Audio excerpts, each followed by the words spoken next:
আল্লাহ রাসূল সাল্লাল্লাহু আলাইহি ওয়াসাল্লামের একজন সাহাবী সহিহ মুসলিমে এসেছে, সাহাবীর নাম হচ্ছে রাবিআ। কি নাম? ওনার নাম হচ্ছে রাবিআ ইবনু কাব আল আসলামি রাদিয়াল্লাহু তাআলা আনহু।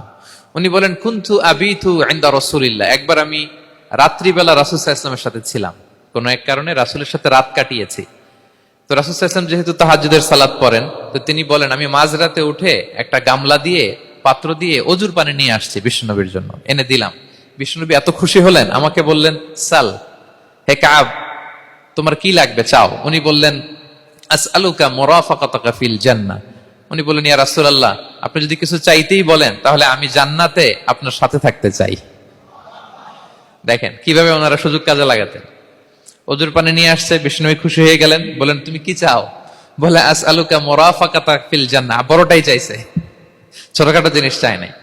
নবী, হে, আমি জান্নাতে আপনার সাথী হতে চাই। বিষ্ণু বললেন, আওয়া গায়রা যালিক, আর কিছু চাও, অন্য কিছু লাগবে? বলতেছে, না, উরিদু যাক, শুধু এইটাই চাই। তখন বিষ্ণু সাল্লাল্লাহু আলাইহি ওয়াসাল্লাম বললেন, আইন্নি আলা নাফসিকা বিকাসরাতি সুজুদ। এই মর্তবা যদি তুমি চাও তাহলে বেশি বেশি সেজদায় লুটিয়ে থাকো। আলাইকা বিকাসরাতি সুজুদ, বেশি বেশি সেজদা দিও। যদি সেজদায় পড়ে থাকতে পারো তাহলে জান্নাতে আমার সাথী হতে পারবা। আল্লাহু আকবার।